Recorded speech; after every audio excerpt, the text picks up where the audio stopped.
Père, du Fils et du Saint-Esprit. Amen. La paix de Jésus soit dans votre maison. J'espère que vous allez bien, que vous êtes dans la paix et la joie de Jésus. Alléluia. Je reviens sur la question de la naissance d'en haut, puisque dans l'évangile selon saint Jean, le saint évangile selon saint Jean, chapitre 3, verset 3, eh bien, Jésus nous parle de la naissance d'en haut. Verset 3,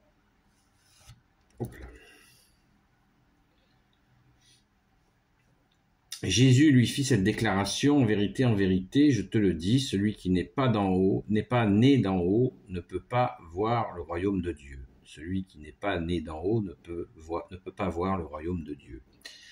Qu'est-ce que cela veut bien dire? Ça fait dire à certains qu'il faut renaître d'en haut.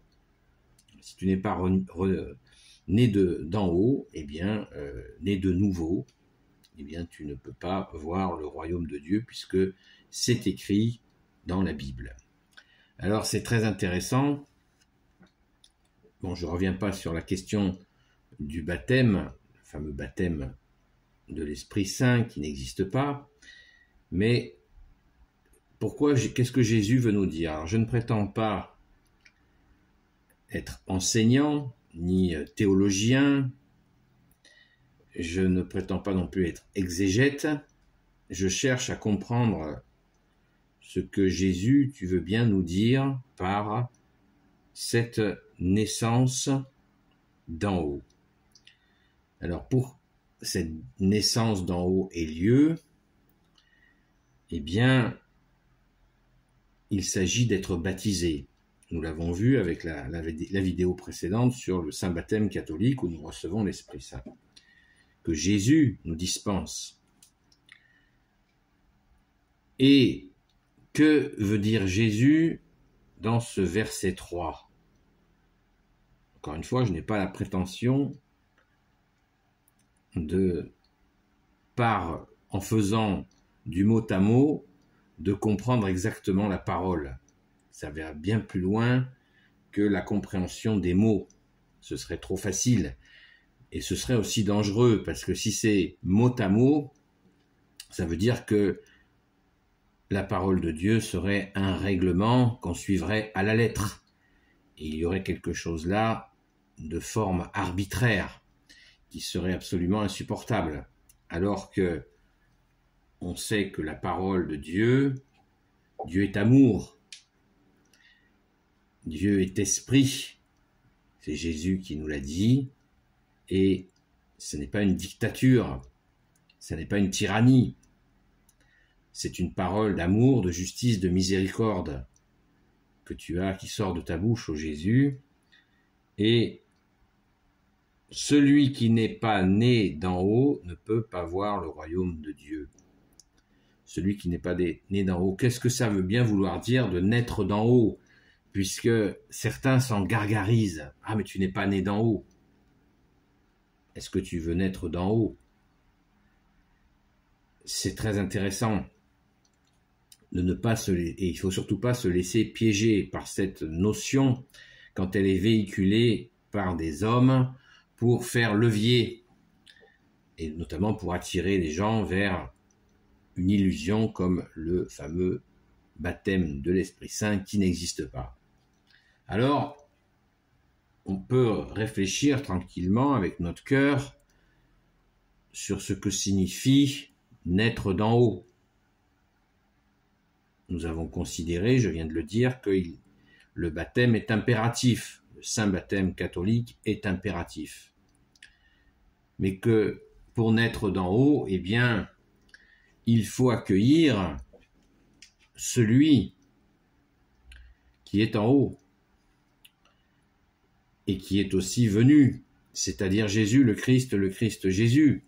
Accueillir Jésus dans son cœur et mettre en œuvre sa parole, faire la volonté de son Père, comme tu nous le demandes, bien-aimé Jésus, et l'accueillir.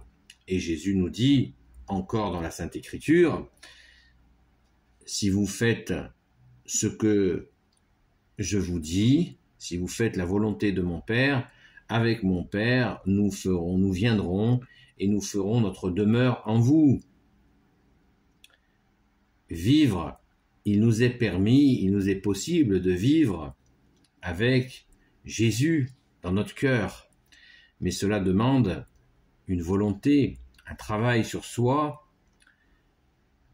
et que nous ne faisons pas seuls, que Jésus nous aide à réaliser pour pouvoir accueillir Jésus avec son Père et l'Esprit Saint en nous. Et ainsi, dans nos vies, nous pouvons vivre les situations de vie avec la présence de Dieu que tu es, Jésus, avec ton Père et l'Esprit Saint. C'est une grâce, c'est un travail de tous les jours et c'est une possibilité, mais ça ne se décrète pas. Ça ne se décrète pas. Ah, je décide de naître d'en haut. Non, pas du tout.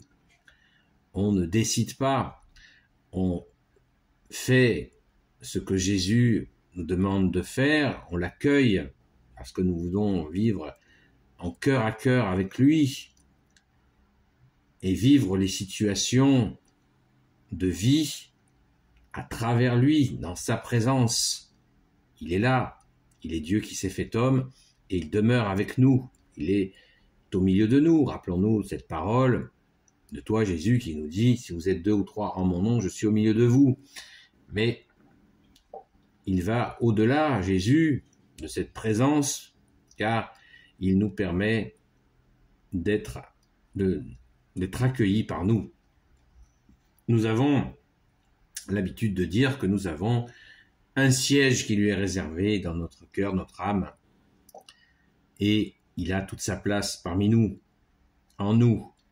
Et ainsi, il nous permet de, je viens de le dire, vivre des situations de vie, non pas complètement la tête dans les étoiles, mais les pieds bien sur terre et la tête un peu dans les étoiles aussi, mais bien incarné, bien concret, car Jésus s'est fait homme, il s'est offert, il est mort pour nous, merci Jésus, il a accepté la crucifixion, il s'est donné et il a repris sa vie, il a donné sa vie et il l'a reprise quand il est ressuscité et il demeure avec nous. Je suis avec vous jusqu'à la fin des temps, nous dit Jésus.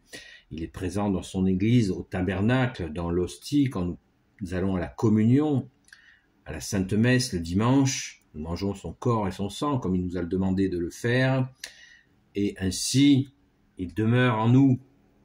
Et ainsi, nous avons, mais pas d'un coup d'un seul, nous pouvons réaliser cette vie avec Jésus, pas d'un coup d'un seul, c'est un travail, c'est une grâce, c'est une prière, c'est un amour.